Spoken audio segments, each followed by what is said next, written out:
Dragon Ball Super Broken Ties in the Future was created by Tycor and illustrated by Tiger Key. Check him out and give him your love and support using the links in the description. It's also a good resource if you want to stay up to date on the updates of the series.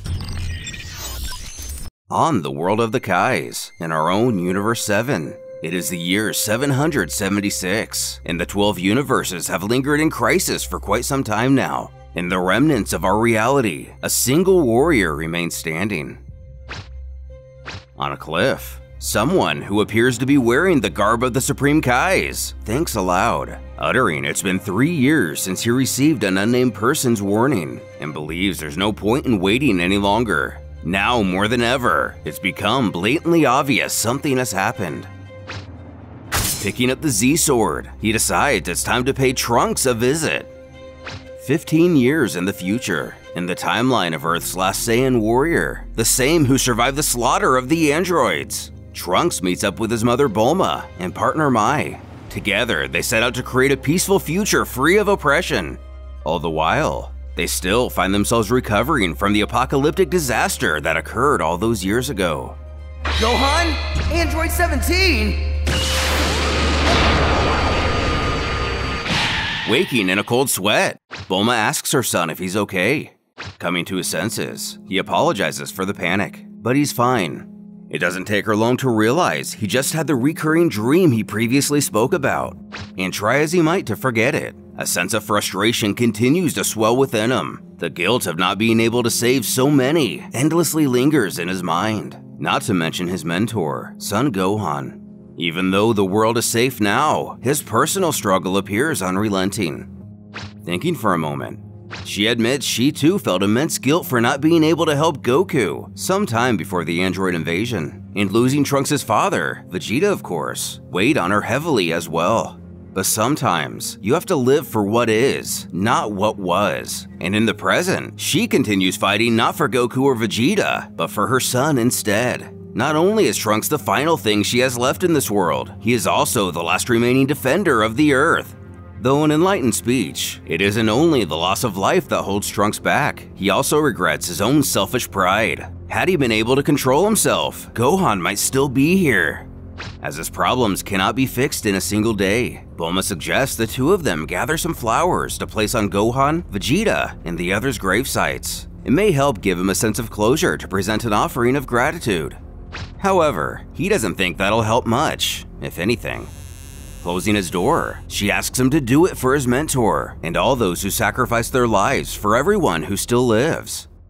With a thud, she leaves her son no less frustrated. Not long later, he would bid her goodbye, running off to who knows where. Grinning, Bulma wasn't sure if her flower idea resonated with him or not, but nonetheless, she's happy to see him so excited. Zooming in, he sure does seem ecstatic about something. He chuckles, mothers know best, and his mother is the smartest of them all. Heading off, Trunks' guilt overwhelmed him for years. Losing Gohan was the same as losing a brother. The frequency of his nightmares didn't help matters either.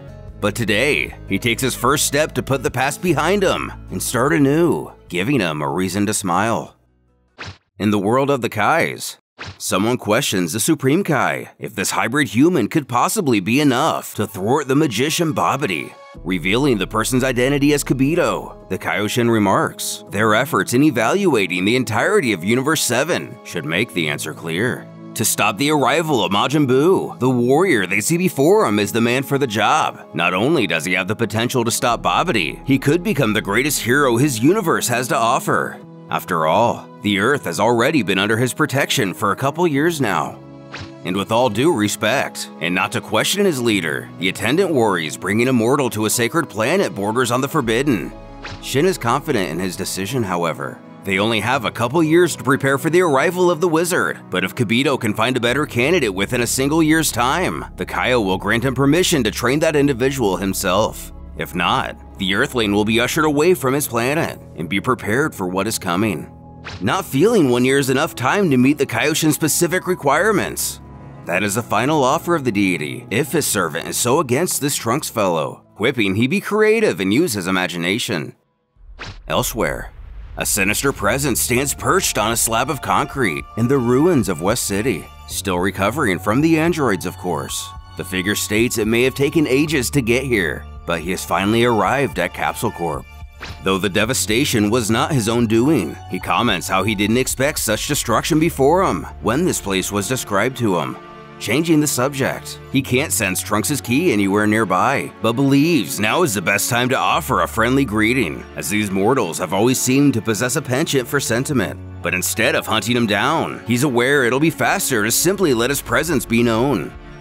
Inside, Bulma is busy at work as always. Hearing someone come in, she assumes it's only her son, who in his hasty exit surely must have forgotten something. As a cold breeze creeps in, a familiar voice mutters, "It seems you're the one who created the time machine. Isn't that so?" Sending the scientist into shock. Recognizing the timbre immediately, she believes this is surely a dream. Whipping around to see. With a devilish grin, the man inquires why she's so pale. It's not like he's a ghost or something. Before demanding she tell him where her firstborn has gone. Seeing her old friend, or someone else we all suspect it to be, she's brought to tears, springing towards him to excitedly embrace him. But this isn't the same old friend. Hissing she keep her distance, he commands her to tell him the location of the time machine. His hand squeezing into her throat, she barely manages to ask why he's doing this, and if he doesn't remember who she is. Getting more serious, he rages if the next thing to come out of her mouth doesn't have to do with the time machine. He will tear her head off, as her interference with time has created a multitude of unwanted parallel realities. Sensing his target approaching, it seems his goal will soon fulfill itself. All the while, Trunks wishes his mentor rest in peace as he heads back home. When he begins to sense the presence of someone, undoubtedly, it's Gohan. But our hero can't help but to wonder why he feels dread instead of joy. Needing an answer, he rushes to find out. Aware of his arrival, the villain releases his hold on Bulma, threatening to kill Trunks right in front of her if she says a single word against him. Regardless, he senses something amiss with his mother, but before he can get to her, the intruder is confirmed to indeed be Gohan, who comments on how much Trunks has grown, asking if he's not happy to see him, even going as far to tell him to look at his mom. She's unable to control her emotions at this reunion. Shaking, he rushes over to his mentor, gesturing he come and give him a hug. Gohan quips how Bulma is still paralyzed at his coming back. As the pair embrace, tears stream from our hero's eyes, as his mother shouts it's a trap.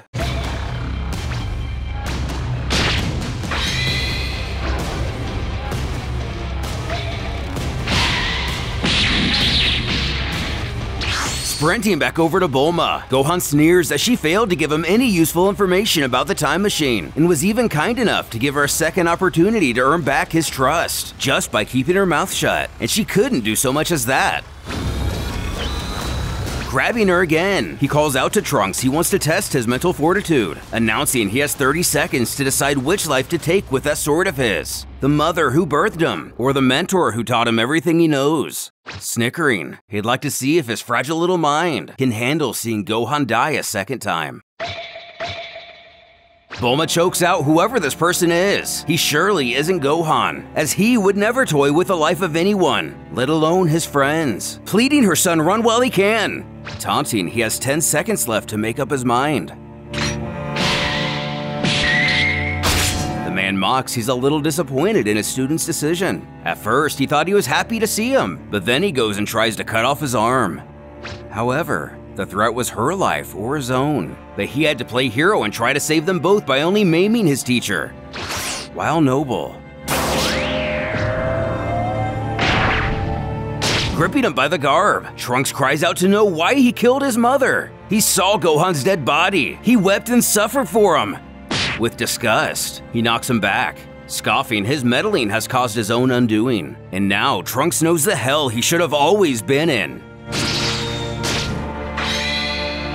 Mai lets her anger get the best of her, revealing her position in the process. Trunks demands to know what she's doing here, but she can only grunt this monster killed Bulma, screaming to her to get away as it's too dangerous.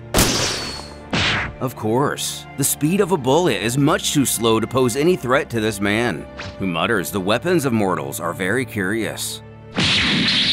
Scowling, I believe this is yours, woman.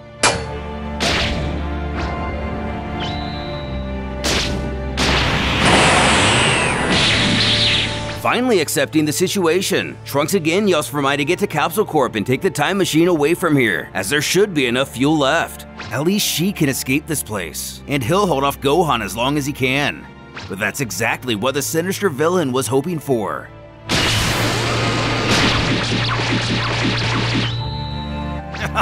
It's time! Wondering how he could be so powerful, Gohan begins to charge a Kamehameha, as Trunks lets out a solar flare in desperation.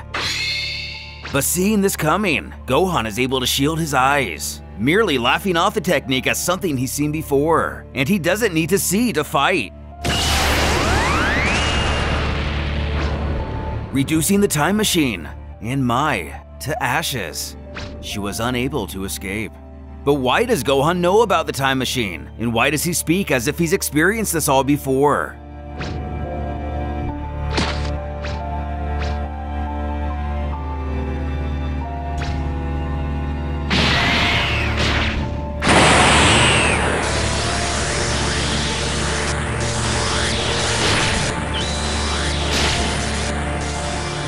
Offering a meek applause for our hero, Gohan admits he was wrong about Trunks. At one point, he believed him to be completely inept, but he has proven to exceed his limits.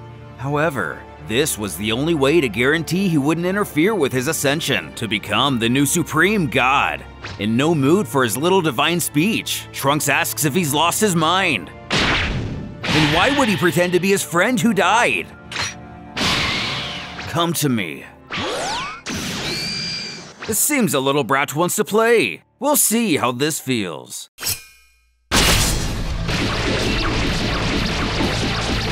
Hissing he doesn't know what happened to his mentor, but he won't let him do this. Even if he has to take his arms and legs to preserve his legacy, he will stop this insanity. Growing irritated, Gohan scoffs humans are such sickeningly sentimental creatures. Even when faced with the murder of those closest to him, Trunks still seeks his friend's redemption, affirming he regrets nothing of this day.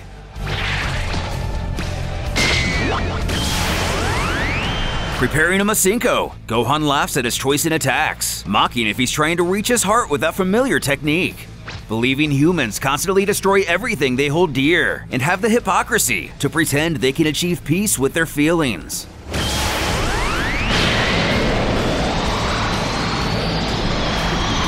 Unable to overpower him, our hero decides to try something else.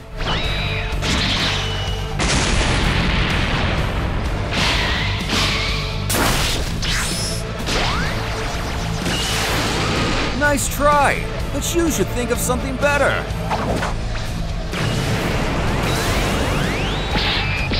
In doing so, Trunks believes if he moves at this speed, he should be able to confuse him. There you are!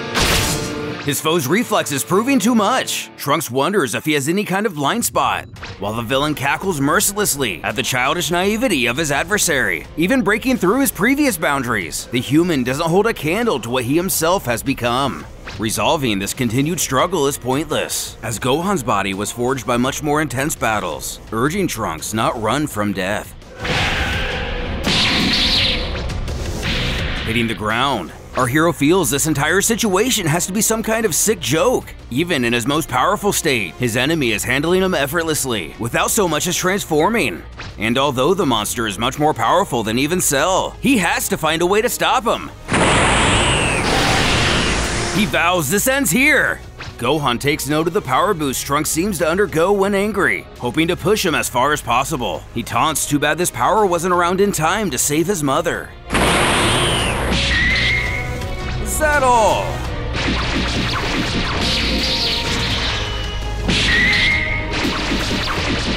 Carefully observing Gohan's movements, he hopes to lure him into a flurry of attacks. Taking advantage of his overconfidence, he may be able to even use a sword.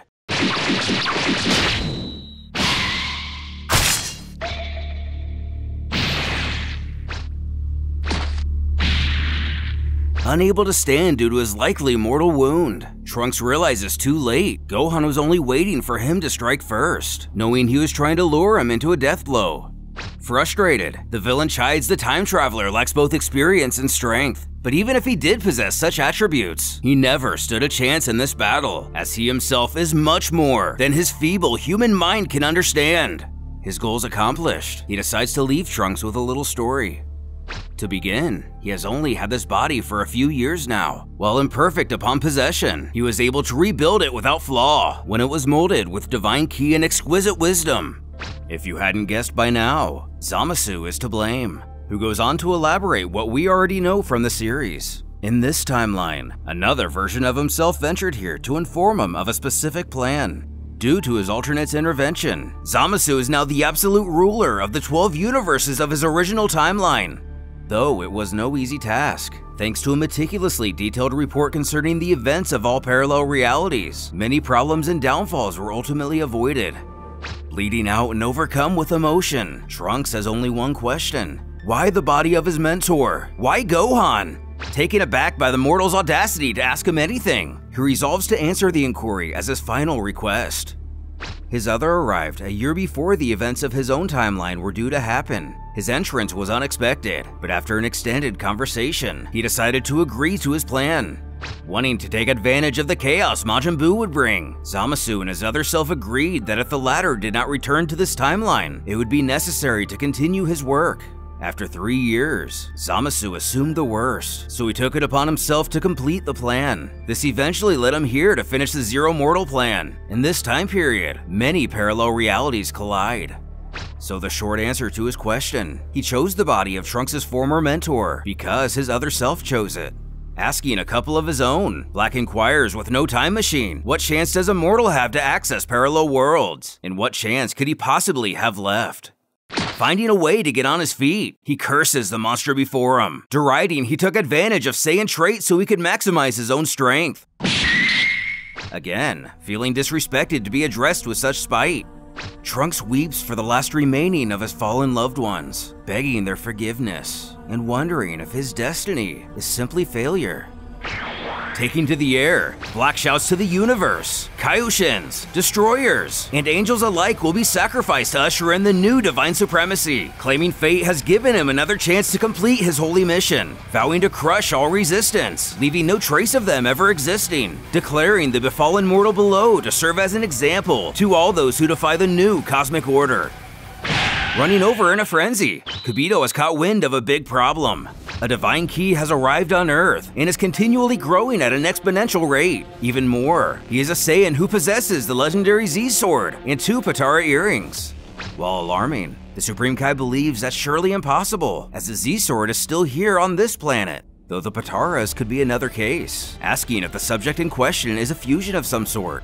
But he doesn't believe so, thinking instead it's a divine being in the body of a mortal, strongly suggesting they intervene, as he is killing other mortal beings and speaking of some kind of new supremacy. The rising energy of the villain makes it difficult for Trunks to breathe. Black chortles he should feel lucky to be made an example of to all those who go against the new order, one where rebellion and mercy cannot exist. Though he does his best to suppress his attack as to not destroy the planet, his eyes growing heavy, Trunks feels this is the end.